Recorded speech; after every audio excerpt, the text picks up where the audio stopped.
Hey guys, welcome back to the BuzWeaver channel for this Saturday. And we have some breaking news.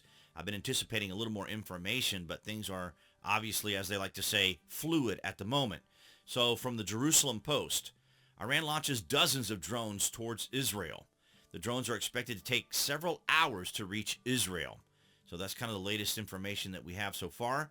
The IDF, or the Israeli Defense Force, announced on Saturday night that Iran has launched dozens of drones directly from its territory against Israel, in a radical change from its usual use of proxies. So they're attacking Israel directly now. They're not going through their proxies. They're not going through Hezbollah. They're not going through the Houthis. They're just doing it directly from their territory. The military said that it is ready to shoot them down, though air defense is not hermetic.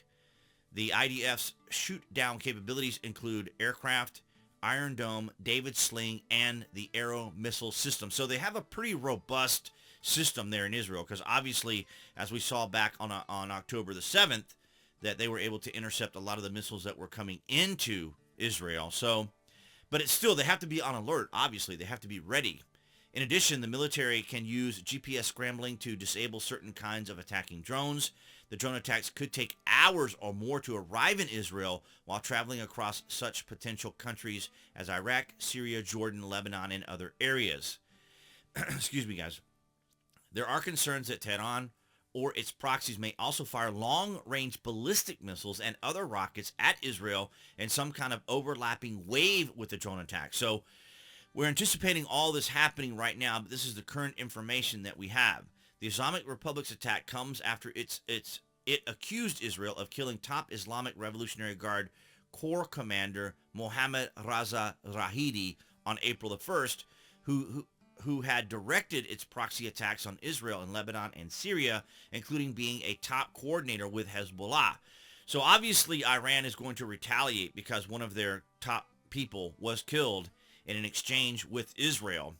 Of course, we have the proxies there, Hezbollah, we have the Houthis, we have all these kind of groups that are usually sponsored by or provided weapons by Iran, and Israel was attacking them. The IDF declined to publicly comment to a preemptive strike on Iran now that the drones have been launched. So the question is, how is Israel going to respond outside of protecting themselves as these drones and or potential missiles come in? Quite interesting how this is unfolding, because as we have seen, the tensions, of course, in Russia and Ukraine, we saw how that's unfolding.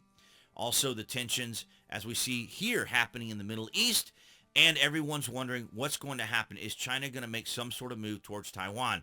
So a lot of interesting tumult going on as we had anticipated for 2024. Shortly after the Iranian strike began, Iraqi officials announced that Iraqi airspace has been closed. So the Iraqis are going to try to distance themselves probably from a lot of this. But right now it is fluid. It is in motion. We are waiting to see what is going to happen here. I'll see if I can read this. A drone is launched during a military exercise in an undisclosed location in Iran. In the hideout image obtained. I can barely read it. So we're here. This is the breaking news. We're keeping an eye on all this. Of course, I'll jump into this anytime later on today or evening, maybe even tomorrow. But we'll follow up, maybe even see what's going on Monday. But I'd like to get your guys' thoughts and opinions down in the comments section. Do you see some level of escalation here happening? Right now, we know that the Biden administration is not all that strong. It's very weak in the eyes of many of our adversaries. And these are opportunities for them to make their moves while they still can. Because, of course, the military-industrial complex here in the United States, and maybe even the establishment to an extent, of course, they like war. It makes them a lot of money. They get a lot of attention. They're able to do a lot of things with it. Now, that may be a bit hyperbolic and maybe a bit biased, but we can see it happening right now. We see the amounts of equipment we send to Ukraine along with money, and then, of course, what we've been sending to Israel. So things are escalating, and I saw last night that the U.S. was sending either a carrier or some other U.S. Navy vessel into the area should something like this happen or transpire, should the United States need to also help with these incoming drones and missiles. So I'd be interested to hear what your guys' thoughts are, but nonetheless, I want to thank all you guys across all new tech. That would be BitChute, Rumble, and Odyssey.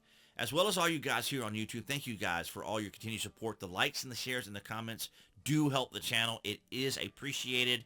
And appearing there on the screen, that will be the channel icon. You guys can click on that to subscribe, as well as to select notifications. That way you know when there's content here on the channel. And I'll see all you guys in the next video.